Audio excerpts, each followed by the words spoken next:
I always thought I had to be you because I observed you doing real estate. And I remember us having a big argument. I am pretty awesome. I mean, you are. You're really good at what you do. But I don't want to do real estate like you do real estate. Because I pretty much said, if I have to do real estate like that, I'm not going to do it. And you were like, that, yeah. Well, take what you know and go do real estate your way. It wasn't like we were fighting. It was more of figure out what you want to do and just do it. I mean, it felt like fighting, but I knew frustrating times. Yes, it was very frustrating. I remember. But just you saying you don't have to make cold calls if you go do this, and that was like, you're right. I don't have to do that as long as I do a different activity. And that's kind of where pick 2 or 3 things, do them well. I knew that if I was going to stick with real estate, it had to be what I built with my personality. And we're both very driven people, so I knew as long as I was doing what I was supposed to do with mine, I'd be all right, especially implementing the skills that you already knew and you passed on to me.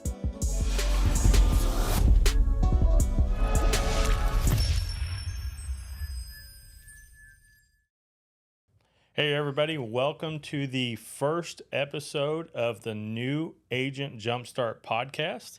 My name's Colt Callison. I'm joined here with my co-host and wife, Ashton. I'm happy to be here.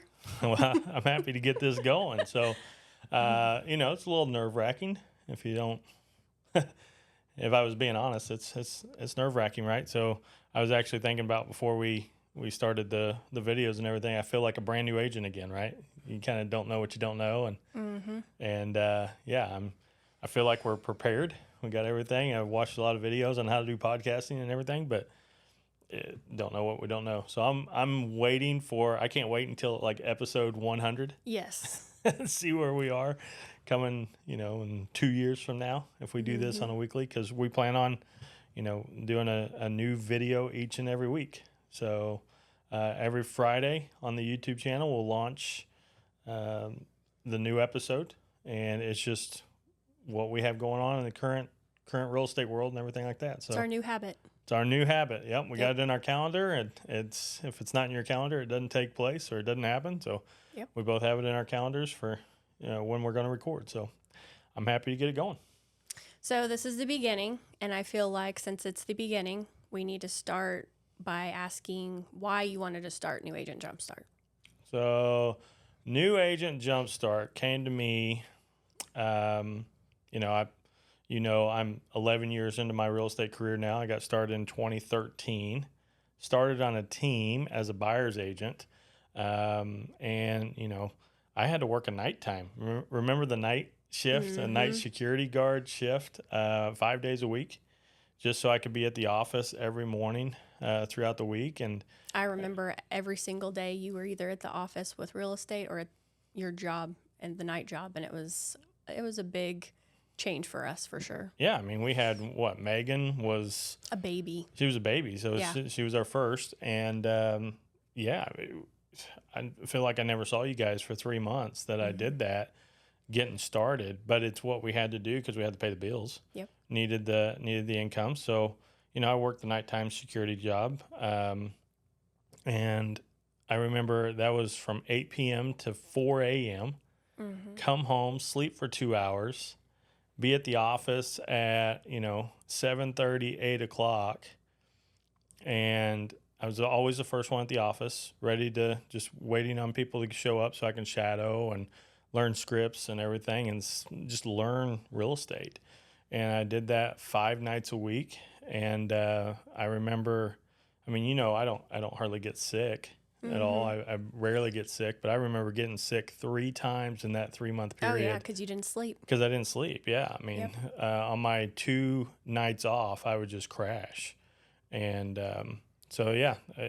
we did what it took to learn real estate. And it was a blessing in disguise because it allowed me to take all our forms, everything I'd ever need from a forms and contract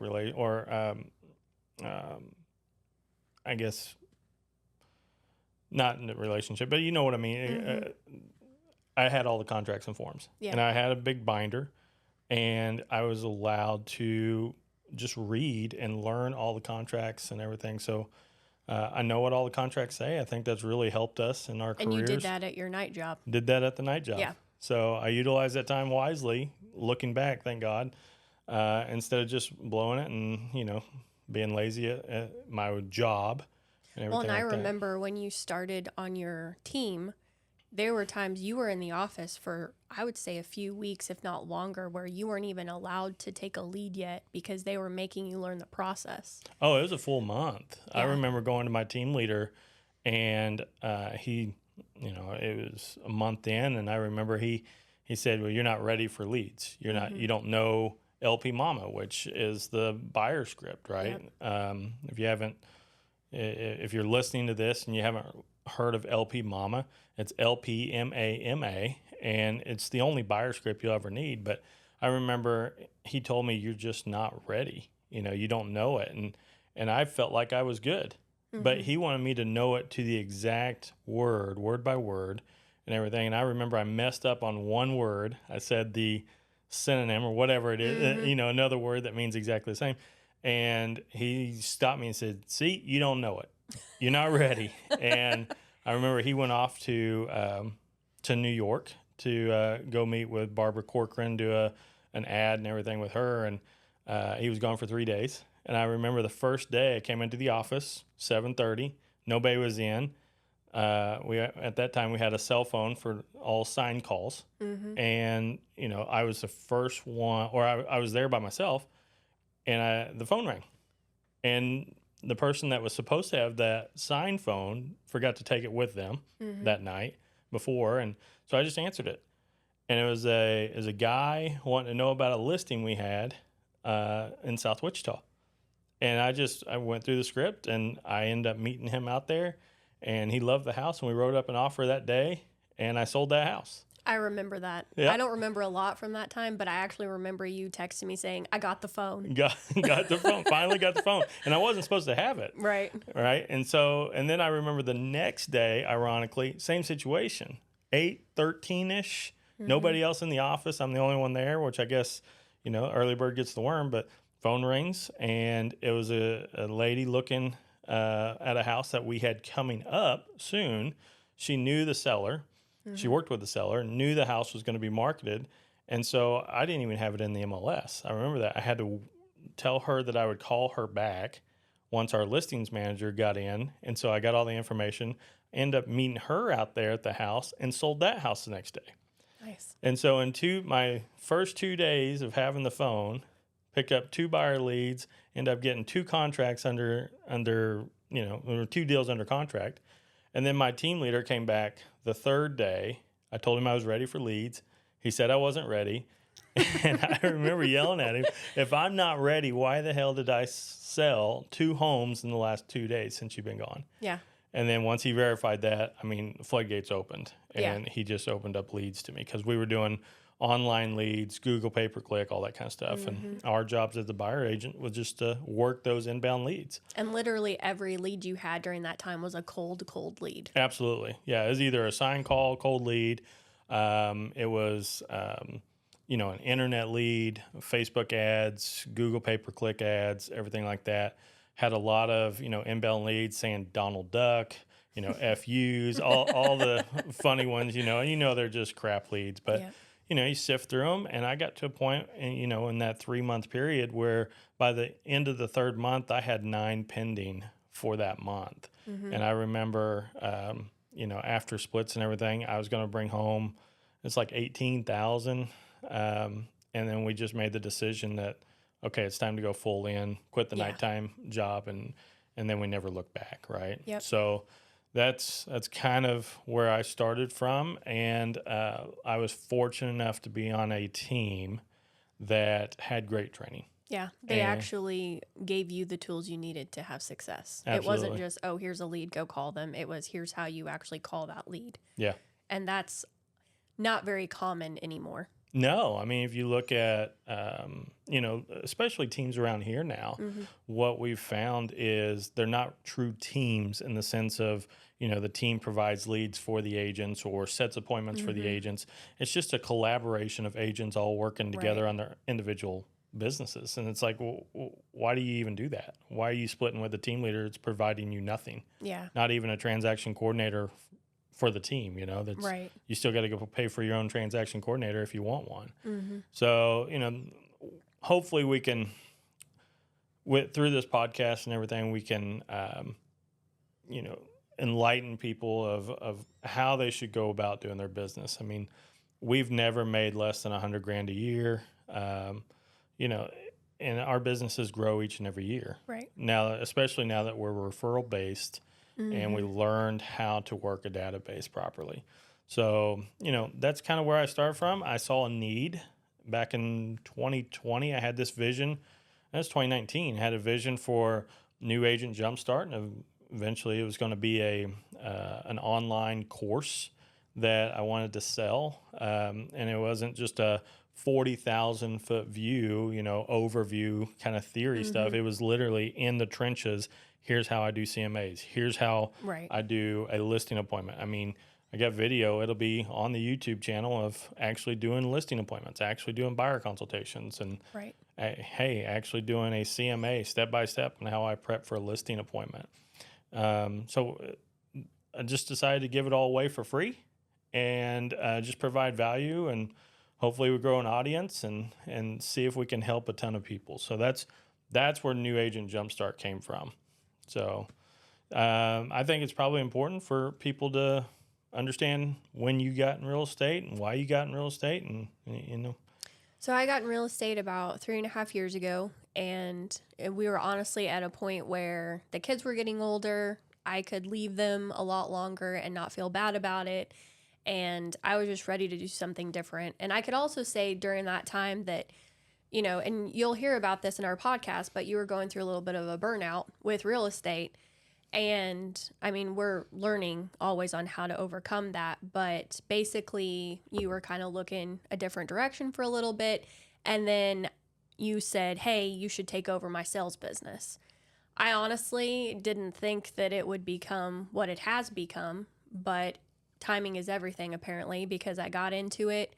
I hit the ground running, and I've grown every year since. Yeah. And it has made our business, it's not full circle yet. We're getting there with what we're building, but it's like both of us have now touched almost every part of real estate there is to touch. And it's kind of awesome to build that with you and to have that in common and just see us building this for our future with our kids and everything. Yeah. Because there's so much more to real estate than just showing homes. Like, you are building relationships, you are building a legacy, honestly, for your family if you choose to do that. And so I'm hoping, you know, the more we talk on here, the more we can kind of touch base on the more in-depth reasons of why we do real estate. Because it's not that we just love homes. It gives us freedom in so many areas. Absolutely. Yeah, I mean, there's so many low points in my 11 years, right? I remember us being at the kitchen table sometimes, and it's like, gosh, the money's just not coming in like it should, and I just need to go get a real job, right? Yeah, a real job. And then we just always do the math, and it's like, okay, well, if I go work anywhere else, I'm a college dropout. Right. You know, you got more of a college degree than I do, and it's just a 2-year degree. I got a whole 2 years on you. You got a whole 2 years. And, I mean, you don't have to be good at college algebra, apparently, to be decent at real estate. But you just do the math, and there's nobody – I couldn't go work for anybody else and make the kind of money that I can make just selling one house. And it's like, if you just go sell one house, you make more money. So why are you even looking at a job? Just go do your job. And I think so many people, like, it's easier to think, oh, I'll go get a real job because there's someone there to tell you what to do. Yeah. Because it's no less difficult to do real estate than to work a real job. It's just you have to have the self-discipline to keep you in it because you are your boss. I mean, you may be on a team that has requirements that you have to fulfill, but at the end of the day, you have to actively choose to be a salesperson. Yeah. And if you do it right, it's not really the slimy type sales. It's relationships. It's relationships. And it took me, because the one downfall from the team that I worked with, and it was kind of it wasn't really a downfall on their part. It was, they had their system, right? Yeah. We were trained as the agents, just work the lead. Work the lead. Don't worry about building the relationship. The team will build the relationship and everything to create raving fans for repeat and referral business. But if you looked at my business, I never got any of that repeat and referral business because I was just supposed to work the new leads that come in. It was transactional. Transactional, very transactional. And then that spilled over when I went out on my own for the first 4 years. And that's why at the end of 2016, I went through that burnout. And I remember telling you, I'm done. I just don't want to do this anymore. Yeah. And I'm so glad we found, like Referral Maker Pro and Brian Buffini, who I just think is an amazing real estate coach. I mean, he's just so down to earth. He's humble. And he just built it like his, and he talks about his family. They were painters over in, I believe, Ireland or whatever, where he came from. And they worked by word of mouth. They didn't do any advertising, and they were very successful. And he just did that. And he teaches agents how to do that. And that's what we've adopted since 2017. I remember in 2017 when we changed to the referral-based system that he teaches. And it's straight out of the Millionaire Real Estate Agent book of the 33 Touch, but he just gave a system to that process. So you don't have to focus your time on coming up with stuff to do. It's exactly. fantastic. Yeah. And I remember when we made that change, I quit making cold calls that entire year, never made a cold call. And so I quit prospecting expireds and withdrawals and all that, or canceled, whatever now. And all we did was work open houses. Well, all I did, worked open houses and worked the database the way he teaches. And I remember my business grew 87%. It almost doubled from 2016 to 2017 without a single cold call. And I think you kind of healed yourself a little bit during that time because you weren't so stressed about what happens during a cold call. Yeah. Because it wears on your nerves a little bit to have an ugly seller or buyer that wants the information but doesn't want you to give it to them. Yep. It's weird, but it happens all the time.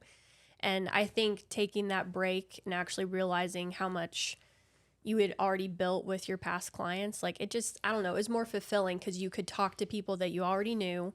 They trusted you because they already went through the process with you. And it was just like a rebuilding phase when you started doing that. Well, and the funny thing is, I owned it, right? I owned my mistake of being transactional. Yeah. And I remember sending out my first mailer. And the mailer was basically, hey, I screwed up.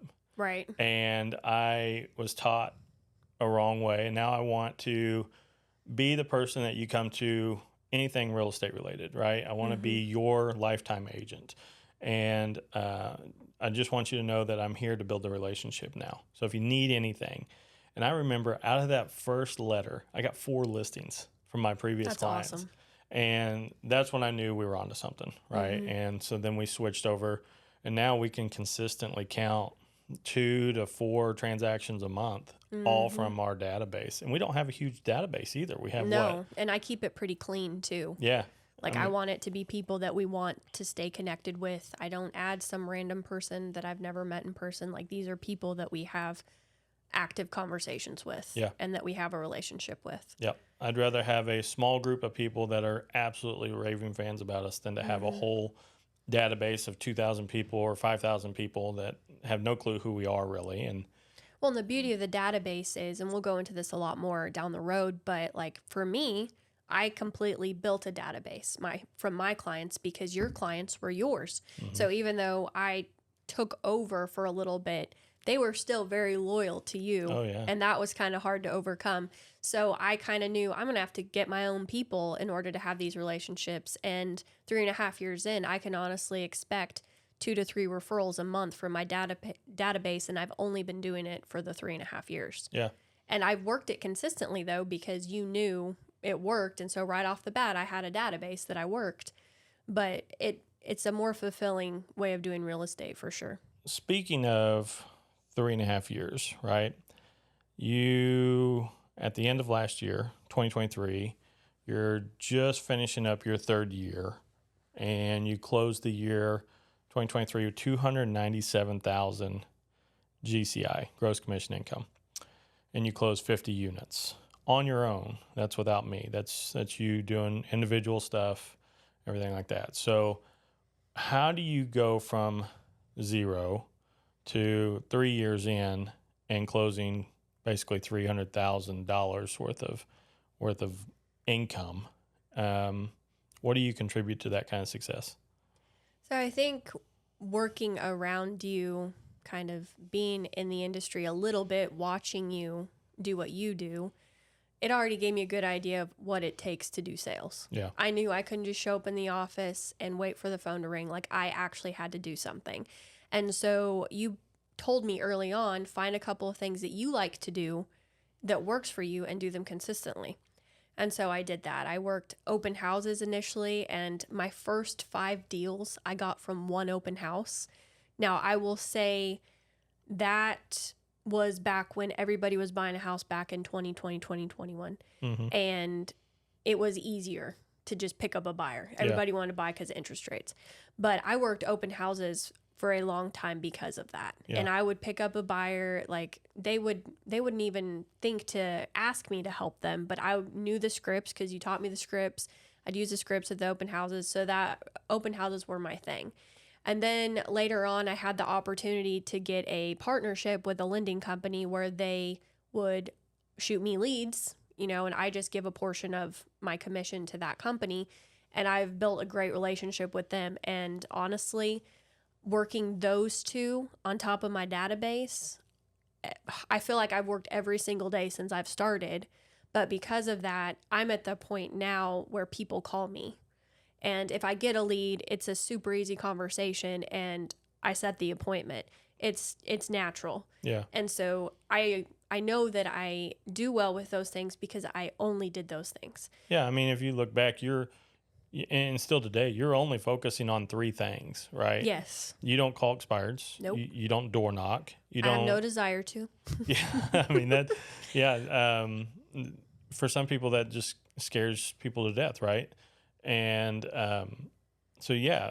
there's so many things. There's probably 50 things that we can do to generate business as a real estate agent. And I do remember having that conversation where I said, look, you need to pick 2 or 3 things and do them very well. Right. Like just focus on those things.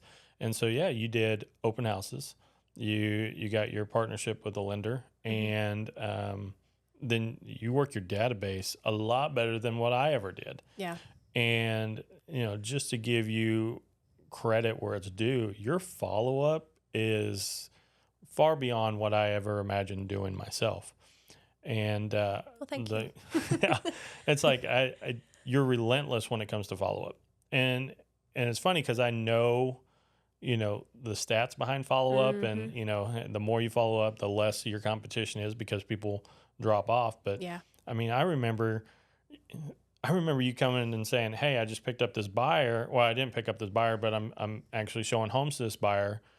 And I've been reaching out to them for the last 8 months because they were in your database originally. And I'm like, holy cow, you're following up with people 8 months later that never responded to you, by the way. Like they just flat out ignored you, and you just sent them a text, every week or something like that? I mean, every week to 2 weeks, I'm sending them a check-in text, and then once they were ready, they just responded. Yeah, and it's like I would have gave up months ago, but I think just looking back, I think that's really a feature that you have or a skill that you have that's really contributed to the amount of success that you have. There's a quote that I love, and I can't remember if it was from the MREA or the Shift, but it was a mega agent that said that they know that as long as they do the activity, the money will be there. Yeah. And I printed that off like the first couple weeks I was in real estate because you made me read those books I didn't want to read. And I seriously, the same exact paper that I printed off almost 4 years ago is on my bulletin board, because on those days that I'm like, this is ridiculous, I'm not even getting paid to do all of this. I mean, getting ignored is only fun for so long. Yeah. I mean, eventually it's like, good grief, somebody. But every no I get leads to the next yes. And so switching your thinking, where as long as I do the activity, even if it doesn't seem to do anything today, I'm going to get somebody. Yeah. And I mean, just this week, I was feeling kind of frustrated because I lost 3 deals. And it was over a span of like 2 or 3 weeks, but that's enough to kick you in the pants. Mm-hmm. And so I got myself in the office Monday morning, locked myself in the office for 3 hours, and did lead gen only for 3 hours. And I stirred up 3 new buyer clients, and I sold a listing. And it's not specifically because I was just talking to those people. It's because I was doing the activity, and I don't know what it is, but you get rewarded when you do activity. Absolutely. It's like I'll have a very slow time in my business and it's 100% my fault because I'm not doing what I'm supposed to do. And then I just get this wild hair and I just start making phone calls. Yep. And I write handwritten notes. And, it's weird. You just start doing that. And then a day or two, I don't know where it comes from, but just somebody randomly, Yeah. hey, I was referred to you and I need you to help. It's like, what? Where were you 2 weeks ago when Yeah. but I know what it was. It's because it's like the universe is talking to you and saying, hey, you go do what you're supposed to do. I'll reward you. And that rings true. I just feel like everybody that's on that roller coaster, that, we have great times and then we have very slow times. Yeah. It's because they just quit doing the fundamentals when they're at the high times, right? Because they think, oh, business is great and everything's great. Yeah. I'll just quit doing the fundamentals and it'll always be here. But then it slows down, right? And if you take your job seriously, like I think a lot of real estate agents, they don't realize this is a career, this is a profession, and you can get really good at it if you focus on building yourself. Well, we make most or more money than most doctors.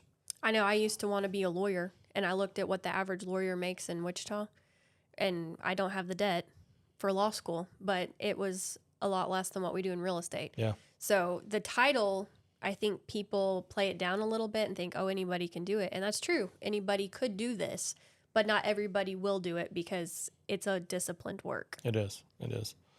So looking back over your 3.5-year career, what is the one thing that you wish you would have known back then when you got started that you know now?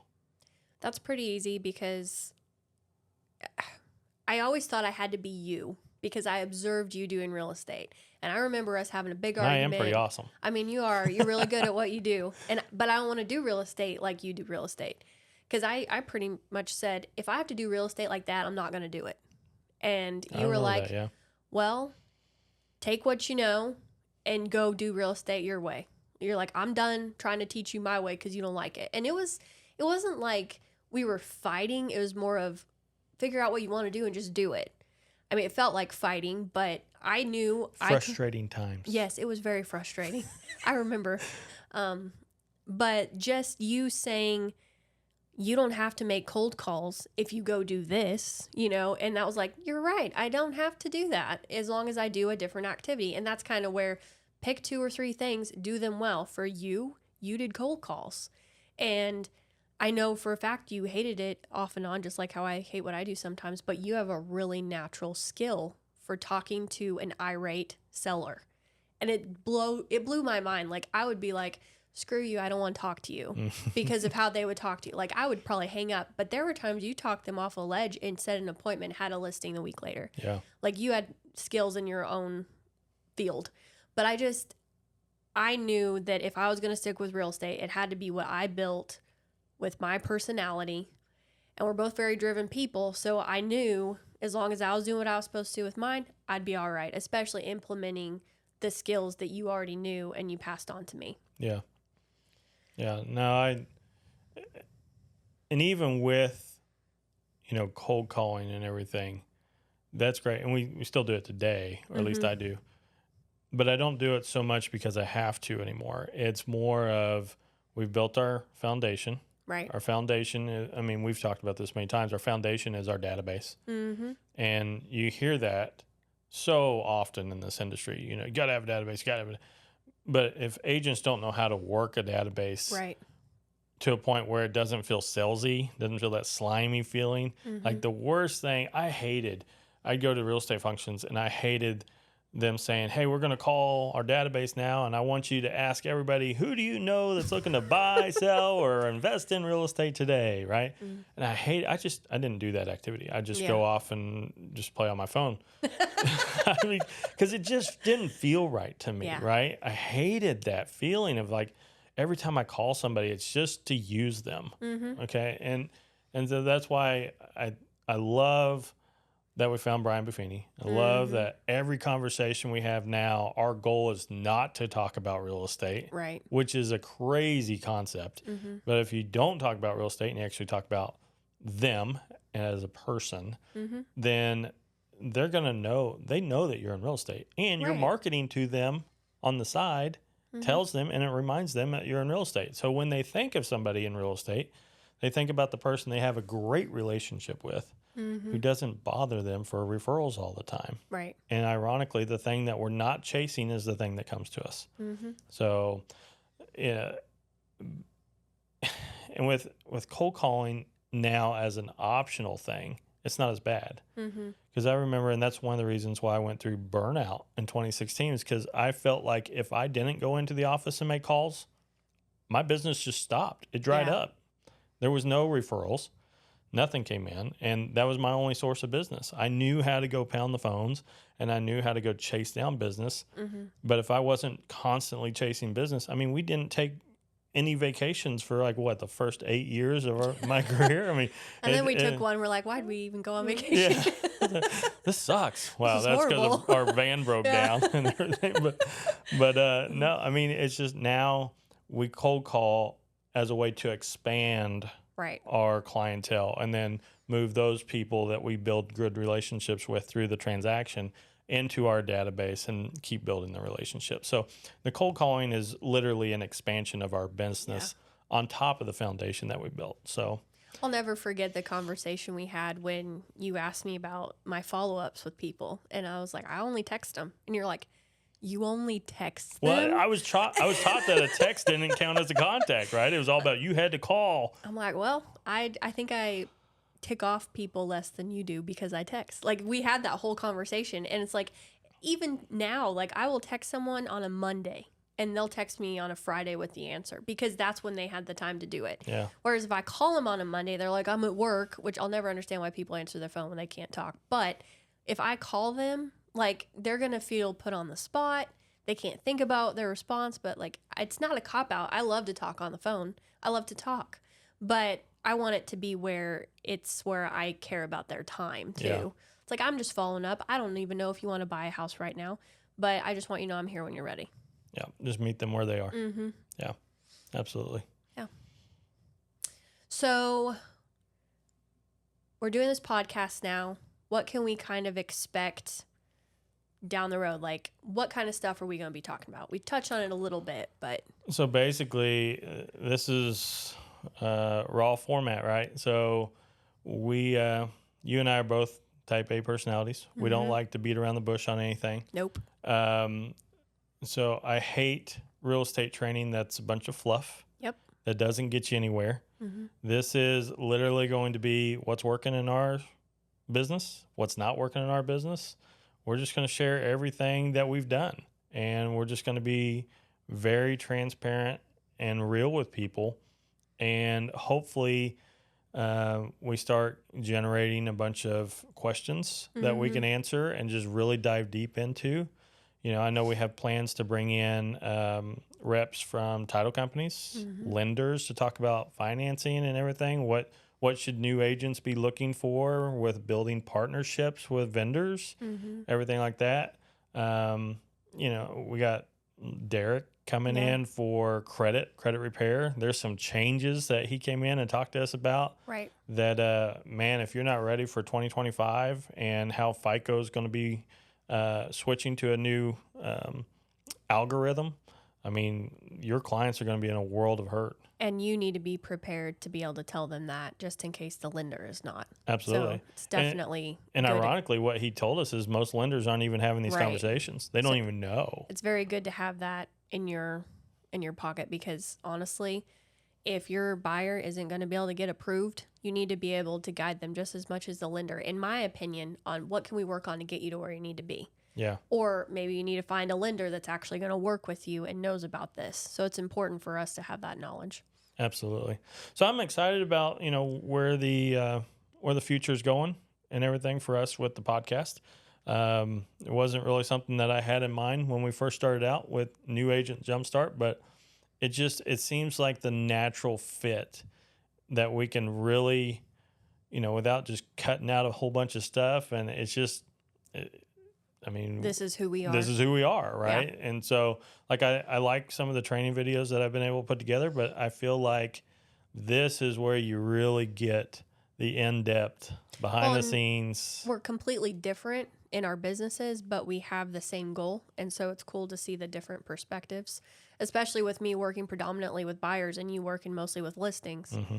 It gives a better scope of what we do. Oh yeah, for sure. I mean, I haven't really worked with a buyer in years, probably before the pandemic, right? So, And even when you've tried recently, you're like, hey, you why want don't to work with this why don't buyer? you take this one and run with it? You know, you love that side of it. I don't personally love going out and showing homes, right? I love the getting down to the point and going through a listing presentation and winning over a seller to trust me enough to help them sell their biggest asset. Yeah. And that fuels me. I get excited when I do that. The most excited I ever get in real estate is not at the closing table, but it's literally after I walk out of their door with the signed listing Knowing agreement. you got the business. Absolutely. Yep. Yeah, because I know if I got that, everything else will happen, right, with our marketing and everything.